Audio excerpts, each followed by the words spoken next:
আমি একটা অসুস্থ মানুষ, আমি কতক্ষণ আগে বললাম যে আমার ক্ষুধা লাগছে, আমাকে একটু ফল কেটে দাও, আর তুমি আমাকে ফল কেটে না দিয়ে তুমি রান্নাঘরে একা একা ফল খাচ্ছ। শোনো স্বামী, তুমি অসুস্থ হও আর যাই হও, তোমাকে খাওয়ায় কোনো লাভ নাই। নিজে খাইলে তাও নিজের পেটের শান্তি, মনের শান্তি, ঠিক আছে? পুরুষ মানুষ আমার চেনা হয়ে গেছে। কেন, তোমার কিছু হয়েছে নাকি? মানে গতকাল পর্যন্ত তুমি আমাকে যেভাবে সেবা যত্ন করলে, আজকে হঠাৎ করে কি হয়েছে তোমার? আমাকে কি চেনা হয়ে গেল? আমি কি করলাম? পুরো পুরুষ জাতিকে আমার চেনা হয়ে গেছে।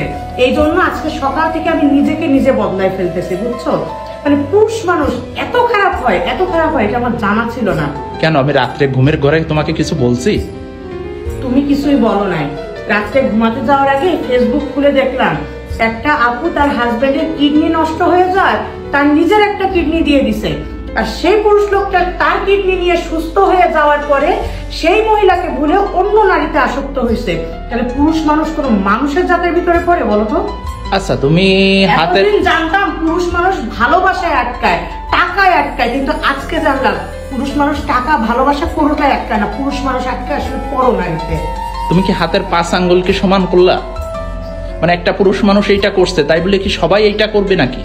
শোনো, হাতের 5টা আঙ্গুল দেখো সমান না, কিন্তু আঙ্গুলগুলো খুব কাছাকাছি, একটার থেকে আরেকটার ডিস্টেন্স কিন্তু অনেক বেশি না। তাই আমার কাছে মনে হয়েছে পুরুষ জাতিটাই এমন, ঠিক আছে? একটা মানুষ নিজের কিডনি দিয়ে দিচ্ছে তার নিজের জীবন সংশয় করে, আর সেখানে তুমি তো সামান্য অসুস্থ, তোমাকে আমি ফল না খাওয়ালে এমন কিছুই হবে না। আচ্ছা, আমি না হয় আমার কথাই বাদ দিলাম, তোমার নিজের বাবাকে কি অবিশ্বাস করতে পারবা? নিজের ভাইকে অবিশ্বাস করতে পারবা? পুরো পুরুষ জাতিকেই আমি অবিশ্বাস করি এখন। যে মানুষটা নিজের কিডনি দিয়ে দিল সে কিভাবে করলো, নিউজটা দেখে আমার চোখে পানি চলে আসছে।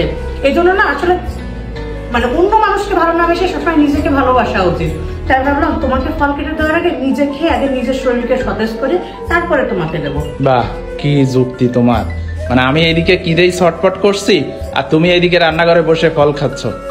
কি তোমার চিন্তা ভাবনা! মানে শোনো, এরকম কিছু কিছু ঘটনা পুরুষ জাতির উপরে পুরো বিশ্বাস উঠাই দিছে আমার, ঠিক আছে? শোনো, এইসব পারে মানুষ কিভাবে কি পারে সেটা বড় কথা না। আমি কি তোমার সাথে কি কোনো অন্যায় করছি যে তুমি আমার সাথে অন্যায় করবা? ওই মহিলাটাও কি কিডনি দেওয়ার আগে ভাবছিল যে তার স্বামী তার সাথে কখনো এরকম করবে? সে তো আর ভাবছিল তার জীবন, তার জান, তার শখের পুরুষের জন্য সে তার কিডনি দিয়ে দিচ্ছে।